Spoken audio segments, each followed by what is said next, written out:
সকল বন্ধুদের স্বাগত জানিয়ে চলে এলাম একটা নতুন ভিডিওর সাথে। পুরো ভিডিওটা দেখার অনুরোধ থাকলো। আমি নিলাম কিছুটা পরিমাণ পনিরগুলো এইরকম লম্বা লম্বা করে কেটে নিয়েছি। আপনারা যে কোনো শেপের কেটে নিতে পারেন।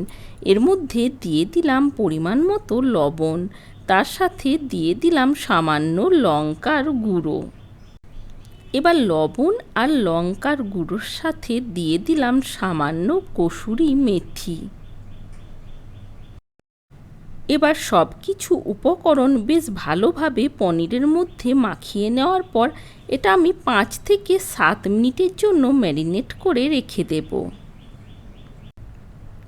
আপনারা চাইলে আরেকটু বেশি সময় নিয়েও ম্যারিনেট করে রেখে দিতে পারেন। এবার একটা কড়াই বসিয়ে নিলাম। কড়াইয়ের মধ্যে দিয়ে দিলাম খুব সামান্য সর্ষের তেল। অবশ্যই আপনারা রান্নাতে যে যেমন তেলের ব্যবহার করেন সেই অনুযায়ী তেলটা বাড়িয়ে কমিয়ে নেবেন। এবার ওই ম্যারিনেট করে রাখা পনিরগুলো কড়াইয়ের মধ্যে দিয়ে দিলাম। এবার পনিরগুলো কড়াইয়ের মধ্যে দিয়ে একটু নাড়াচাড়া করে ভেজে নেব।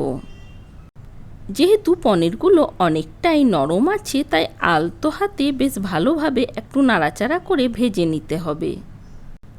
আমি কিন্তু এই রেসিপিটা সর্ষের তেল দিয়ে বানিয়েছি। আপনারা চাইলে কিন্তু সাদা তেল দিয়েও বানিয়ে নিতে পারেন। দেখুন পনিরগুলো ভাজা হয়ে গেছে। এবার প্লেটের মধ্যে তুলে নিলাম। ওই কড়াইয়ের মধ্যেই দিয়ে দিলাম খুব সামান্য সর্ষের তেল, তার সাথে দিয়ে দিলাম সামান্য গোটা জিরে, দিয়ে দিলাম সামান্য গোটা গরম মশলা। ফোড়ন থেকে একটা মিষ্টি সেন্ট বের হয়েছে। এবার আমি এর মধ্যে দিয়ে দিলাম হাফ চামচ আদার পেস্ট। আদার পেস্টটা যাতে পুড়ে না যায় তাই দিয়ে দিলাম খুব সামান্য জল। এবার ফ্লেমটা কম রেখে আদার পেস্টটা একটু নাড়াচাড়া করে কষিয়ে নিলাম। 2 মিনিট মতো ভালোভাবে কষিয়ে নেওয়ার পর আমি এর মধ্যে দিয়ে দিলাম খুব সামান্য জিরের গুঁড়ো, দিলাম খুব সামান্য লবণ। যেহেতু পনিরটা ভাজার সময় আমি লবণ দিয়েছি তাই লবণের পরিমাণটা একদম কম দিলাম। এইদিকে আমি একটা মশলা বানিয়ে নেব। তার জন্য নিয়েছি 2 চামচ সাদা তিল, তার সাথে নিয়ে নিলাম 1 চামচ দুধের মালাই, আর দিয়ে দিলাম হাফ কাপ মতো টক দই। এগুলো সব একসাথে একটা পেস্ট বানিয়ে নেব। দেখুন পেস্টটা বানিয়ে নিয়েছি। এবার আমি এই ভেজে নেওয়া আদার পেস্টের মধ্যে এই মশলাটা দিয়ে দিলাম। যেহেতু দই দেওয়া আছে তাই খুব কম ফ্লেমে বেশ ভালোভাবে কষিয়ে নিতে হবে। দিয়ে দিলাম মিক্সির বাটি ধোয়া জল।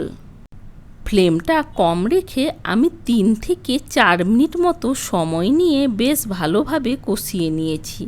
দেখুন দেখেই বুঝতে পারবেন যে বেশ ভালোভাবে কষানো হয়ে গেছে। আজকের এই নিরামিষ পনিরের এই রেসিপিটা একবার এই রকমভাবে বানিয়ে দেখতে পারেন। আশা করি বেশ ভালো লাগবে।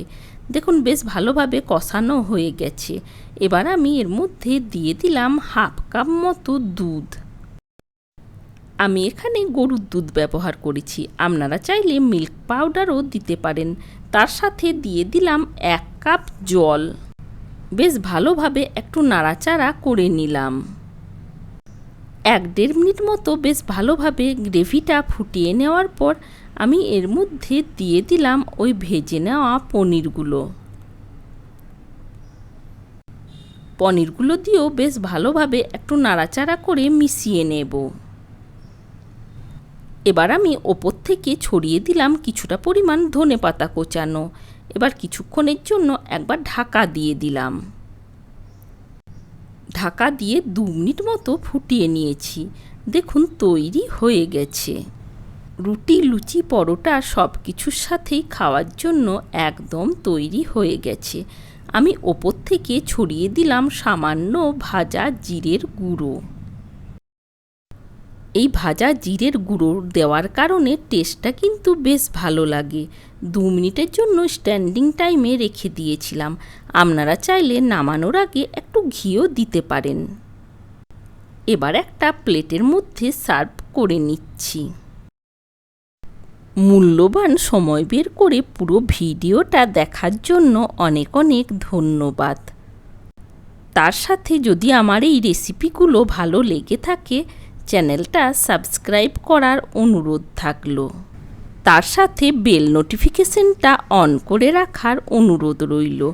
তাহলে আমার আপলোড করা প্রত্যেকটা ভিডিও সবার আগে আপনাদের কাছে পৌঁছে যাবে। আপনারা আপনাদের সময় মতো দেখে নেবেন।